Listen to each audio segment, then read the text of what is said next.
So this video is going to take a look at Maxwell-Boltzmann distribution curves. We're going to look at what they are, how to draw them and how to interpret them. So to begin, we're going to think about molecular energies. Now, in a sample of gas, for example, a mixture of gaseous reactants in a reaction, the particles will all be moving at different speeds. Some particles are going to have low kinetic energy and therefore move slowly, like in this animation. Now you can see that some are moving more slowly than others, but in general they're moving slow. Now, as well as slow moving particles, in the sample we're also going to have high energy particles that move fast. Now again, you can see that there are some particles that are moving slower than others, but in general they're moving much faster. Now in this sample of gas, they're going to be moving across all different speeds, but one thing is definitely true. All particles have at least some energy. There are no particles that have zero energy. All particles are moving, some just very slowly. Now, as we have particles with different energies, we use graphs called Maxwell-Boltzmann distributions to interpret the changes that we can impose on the systems and relate that to rate of reaction. So, what is a Maxwell-Boltzmann distribution curve? Well, it is a qualitative, that's no numbers, just a sketch graph, a qualitative graph to show molecular energies or particle energies in a sample. Now, because it's a sketch graph, we need axes, as we have here, and the axes labels are energy on the x-axis and number of particles with energy on the y-axis. Now, there are a few things that we need to be aware of and that you'll be seeing on things like mark schemes for AQA. The curve must start at the origin 0, 0. Now, on the last slide we said that no particles have zero energy, and that's why the graph starts at the origin, because the number of particles with zero energy will be 0, so it starts at 0, 0. The graph has to be convex at the start and concave at the end. That's something we'll look at in just a minute with the shape. The graph has to be asymptotic, and that means that it doesn't ever touch the x-axis. It will get infinitely close to, but never touch. And also it has to be tipped to the right. Now, those 4 bullet points you will see on mark schemes. And the bottom one, the tip to the right thing, often causes confusion. So what do we mean by tipped to the right? Well, if you were to take a piece of bending material, so a piece of metal, a strip of metal or something like that, and fix it in 2 positions, you could make a nice equal arc shape. Now, if we came along and we pushed it to the right hand side, you can imagine that that bendy arch would kind of push over in that way. And that's what we mean by tipped to the right. So the Maxwell-Boltzmann curve has the shape that's on screen now, okay, and hopefully you can see that tipped to the right effect. Now, the area underneath the curve is equal to the total number of particles in the sample.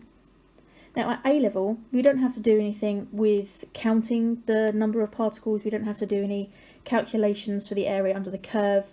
If anybody does maths, we're not doing any differentiation or integration or anything like that. No trapezium rules. We are just doing this in a qualitative way. So you need to know the fact that the area under the curve is the total number of particles, but we don't do anything else with it. And while I'm on that, particles, if an exam question specifically refers to molecular energies and asks you to put the axes for a sample of molecules, then you do have to make sure that you put molecules instead of particles. So just make sure you read the exam questions there. Now, this slide has got loads of AO1 information, loads of facts that you need to use for the exam. So just make sure that you're clear with all of those bits and pieces.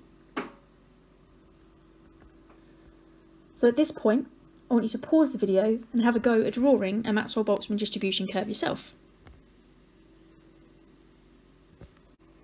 Okay, so a couple of things. A very common mistake when you're doing this is to draw a curve that looks a bit like that. Now, what we've got here is at the beginning of the curve, we've got an upwards flick. Now, this is where the graph must be convex and concave bit from the past slide comes into play here. The start of the graph has to be that shape. Okay, so that is a convex shape, so it bends outwards, and then the second half is the concave that bends inwards. So just make sure you're clear on that. Another common mistake is that people do it too symmetrical. Okay, so we must make sure that we've got that tipped to the right effect like we had in the previous slide, to make sure that it's not too symmetrical.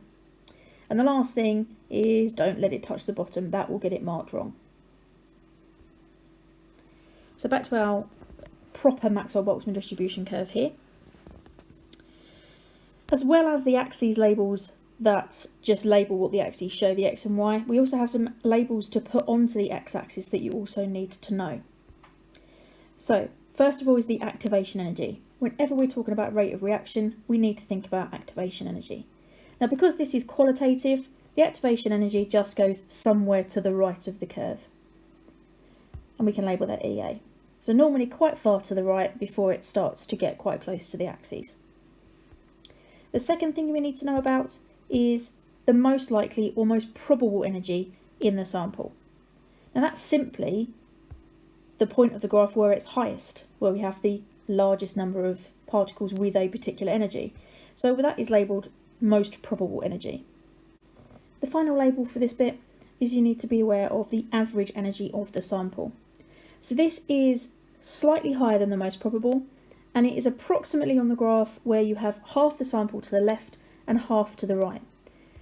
Now it might look on my graph here that I've got more area under the curve to the left of that purple line, but you have to remember that this asymptotic curve goes on infinitely. Now the only things that affect the shape of a Maxwell-Boltzmann curve are these. You either change the number of particles in the sample, and that changes the curve, or you change the energy of the particles in the sample, which also changes the curve. No other factors that affect rate of reaction are going to change the curve. So either your sample actually gets bigger or smaller, that's not concentration, that would be the number of particles, or the energy changes, so changing the temperature. Changing the concentration, pressure or surface area have absolutely no effect on a Maxwell-Boltzmann curve. So first of all, we'll look at changing the size of the sample. If we were to halve the number of particles in the sample, what would happen to the curve that we see here? Well, if the area under the curve is equal to the number of particles in the sample, and we halve the number of particles, then the area under the curve has to halve as well.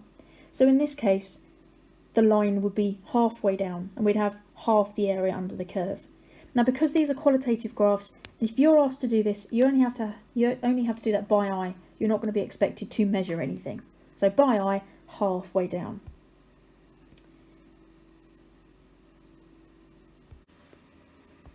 One of the most common things they ask about Maxwell-Boltzmann distribution curves in the AQA exam is about how the shape of the curve changes when we change the temperature either up or down. So I'm going to label this curve Temp1, T1. Doesn't matter whether it's high temperature or low temperature, this is all comparative. Now this shaded area under the curve, what did we say that is linked to?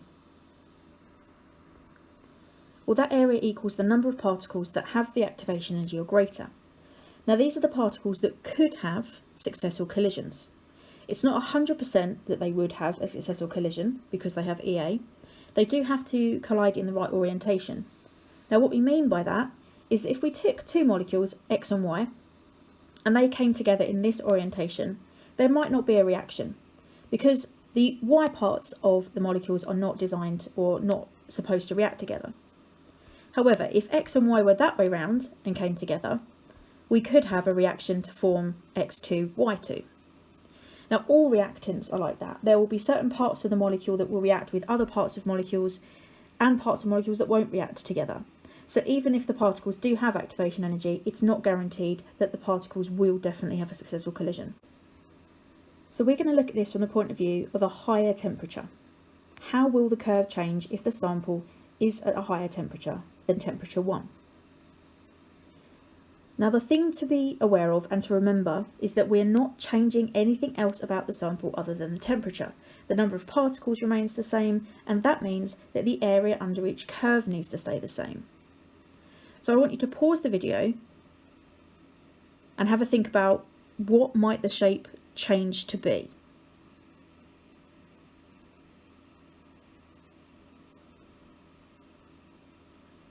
So hopefully you had a little bit of a think, maybe a draw of what the shape could be. This bit is really important. The area under each curve should stay the same. Now, as mentioned before, when we halved the curve for the lowering of the number of particles, it is only by eye. Okay, the area of the curve needs to be approximately the same judged by eye. You don't need to measure anything, but that is the important thing to be aware of. And then we need to think, what is changing the temperature actually going to do? And why is that shaded area important? Now, this is the important bit. At higher temperatures, more particles will have activation energy or greater. We've increased the temperature, given the particles more kinetic energy, they're moving faster, they have more energy. That means more of the collisions will be of greater activation energy. So thinking about that area under the curve, if more particles have activation energy or greater, the area under the curve must also increase. So this is what we think about. Think about that shady area being bigger. But because the area under the curve has to stay the same, if we're increasing the curve here, the curve must decrease somewhere else. So to keep the whole area the same as before, the curve has to be lower and the peak shifts to the right. So we get this shape. Now again, referring to the part where we have to keep the areas under the curve approximately the same. As I said, it is just by eye, but the area in between the two curves that I've labelled in blue and the area that I've labelled in pale red, they by eye have to be approximately the same for you to get the mark if you're asked to draw this in an exam. Now just to clarify a bit further, if you had a curve that looked like this and then you drew a second one that looked like that, that would be marked incorrect because the area that I've shaded in the hatching and the area that I've coloured in are not equal to each other. So do just try and make sure that you're not making one area too much bigger than the other. Now the final part of Maxwell-Boltzmann's is looking at the effect that adding a catalyst would have on our sample. So what do we know about catalysts? Look at the Maxwell-Boltzmann curve and think, is there anything that we can relate from the Maxwell-Boltzmann curve to a catalyst? Well, adding a catalyst lowers the activation energy of the reaction. So the only thing that changes about the whole Maxwell-Boltzmann graph is that we can move the activation energy lower down, and the activation energy with a catalyst would be lower than that without. Now what does that do to our graph? This means that more particles have energy greater than activation energy because we now have an increased area under the curve after the activation energy. And so therefore there's a greater chance of successful collisions, which increases the rate of the chemical reaction.